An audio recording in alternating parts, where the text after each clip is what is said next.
What's going on at the border? Is somebody asking the foreign nationals who are walking into Del Rio, Texas and setting up camps on this side of the border for proof of vaccination or a negative COVID test?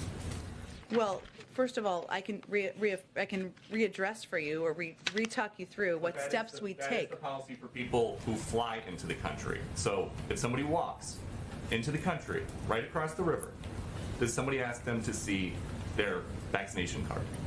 Well, let me explain to you again, Peter, how our process works.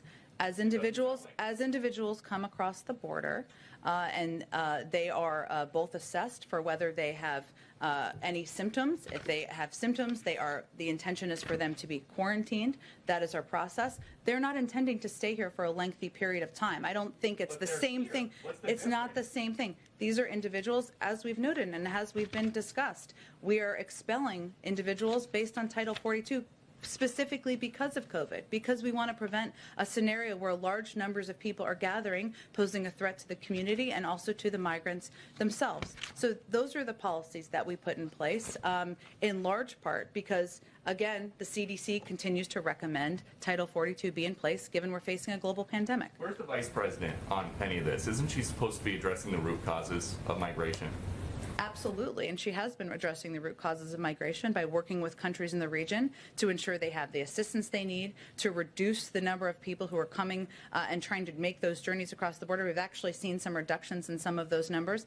That doesn't change the fact that this is a very challenging situation in Del Rio. We're working to implement our policies, and we're working to ensure we are also addressing root causes. The drone strike last week that the Pentagon now admits was a tragic mistake. What was the president's response when he learned about that? Well, the president was briefed on Friday morning about the report that was going to be released and put out. I would say first the president's view and all of our view is that the loss of any civilian life is a tragedy, as was made clear in the comments by the Secretary of Defense, by General McKenzie.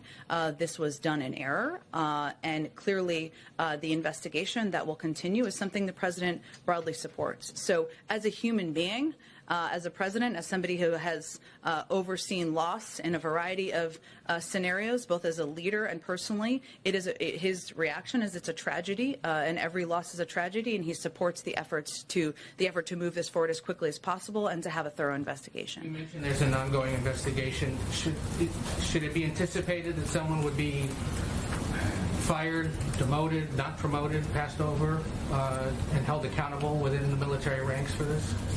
I think what's important is that the Secretary of Defense and the Chairman and General McKenzie came forward and made very clear that this was they wanted to see this move forward quickly. They wanted to be as transparent as possible.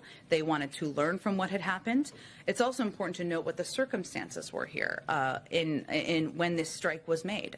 This was a scenario where there were direct threats from ISIS-K against our troops who were on the ground in Afghanistan. And that was the scenario where the strike was made. Obviously, it was done in error. And obviously, there was a horrific tragedy that happened. But I'm not going to predict what the impact will be. Two more quick ones. Jen, back to the drone strike. You said last month our over-the-horizon capacity can work and has worked in going after ISIS targets and killing people who went after our troops. But you guys didn't kill people who went after our troops. You killed 10 civilians, including 7 children. So does the president still think these over-the-horizon strikes can work? Absolutely. And I will just reiterate, as our Secretary of Defense conveyed, as General McKenzie conveyed, that there was a serious mistake. The Secretary of Defense has authorized, as I noted before, a thorough review of the investigation just completed by U.S. Central Command, including the degree to which the investigation considered all available context and information, the degree to which accountability measures need to be taken, at which level, and the degree to which strike authorities' procedures and processes need to be altered in the future. That's an important process. I would note, which I noted earlier, that there's a difference between a self-defense strike, which is exactly what this was, and I would note there was one prior to this that was a successful self-defense strike, and those that is posing an imminent threat to U.S. forces who were, as we all know, on the ground at that time, facing real threats in real time, and an over-the-horizon strike, where we typically expect to have more time to assess both the threat and the potential target. That is a different approach, and it requires a different approach, and is a different approach internally, and General McKenzie spoke to that last week as well. Some of the victims' relatives are saying that they want to be relocated here. Is that something that the administration is going to help them do? I'm not aware of that request or that ask. I'm happy to certainly speak to our national security team and see what that process will look like. A question